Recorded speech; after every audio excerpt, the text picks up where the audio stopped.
Losing weight. It's probably the most common fitness goal people have, setting it year after year because they failed the last year, including myself.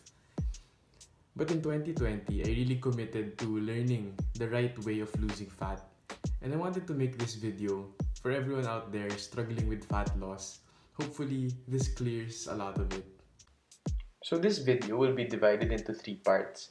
The first part is the common reasons why people fail, and then I'll be explaining the science behind weight loss and what you can do now to jumpstart your journey in weight loss.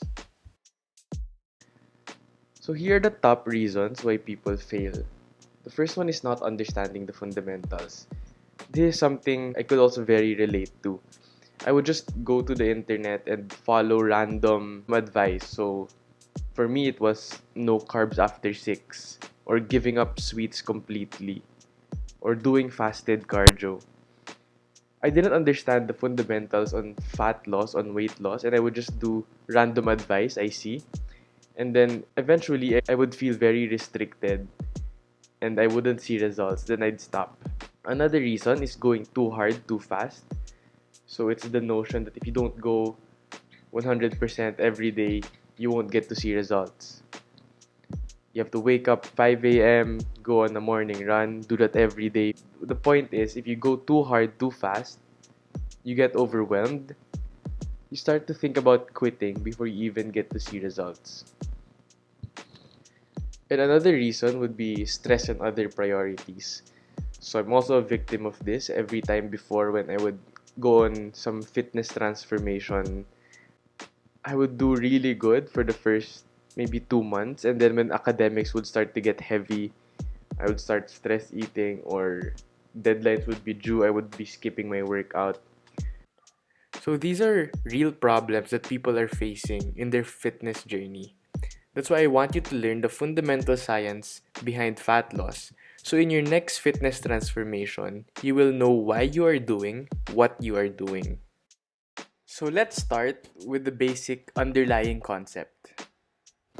The basic law of thermodynamics is energy cannot be created nor destroyed. So we will be measuring energy in terms of calories. So actually, weight loss is really about the energy balance. The energy in versus the energy out. So the calories in versus the calories out. The calories in will be in form of food. Anything you eat, anything you drink is energy going in your body. Then later we will talk about energy out, your total daily energy expenditure. So in its core, actually that's the only thing you need to know for weight loss. If your calories in is equal to your calories out, then you will maintain your weight. But if your calories in is more than your calories out, you will gain weight. And the secret to weight loss, the only thing you need to remember is to have more calories out than calories in. If you're in a caloric deficit, you will definitely lose weight. So now we need to understand what makes up energy in and what makes up energy out. So energy in is all the food that goes inside you, from rice to meats to fruits, vegetables, juices. These are mainly grouped into three, either proteins, carbohydrates, or fats. Proteins are mainly for repairing and building muscle. Carbohydrates are the main source of energy for our muscles, and dietary fats are essential for hormone production and brain functions. So the energy inside food depends on which macronutrient it is. So for proteins and carbohydrates, there will be 4 calories per gram, while for fats, there will be 9 calories per gram. So if you can, grab a snack, look for the nutritional label, and you can see the amount of carbohydrates, proteins, and fats, and the total calories per serving. The energy out is a little bit more complicated. So you have 3 ways of how your body will expend energy. So the first one is your basal metabolic rate. This is the energy you spend for life-sustaining functions, for your organs to work, to think, to breathe, to pump blood. The next one is physical activity. This is the energy you use for your workouts, for sports, for running, for weightlifting. And the last one is diet-induced thermogenesis. This is the energy you use for digesting food. So out of these three, the only variable one is physical activity. BMR and diet-induced thermogenesis are more or less fixed. So it is important to know that of your total daily energy expenditure, only around 20% is variable.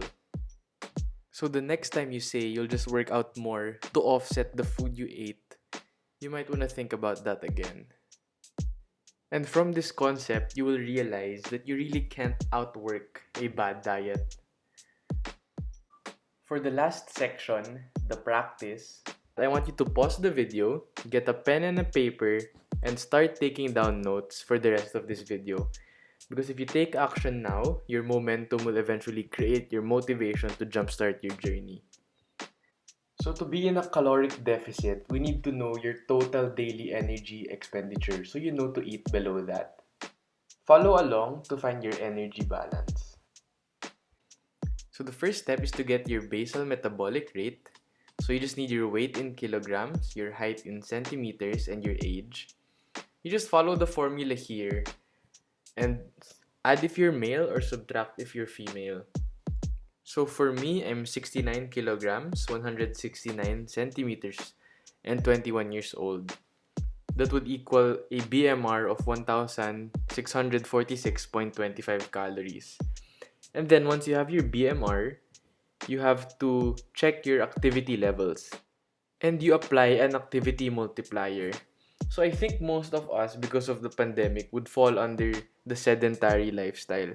And if you want to be more conservative, maybe set your number in the lower range, 1.2 to 1.3, for weight loss.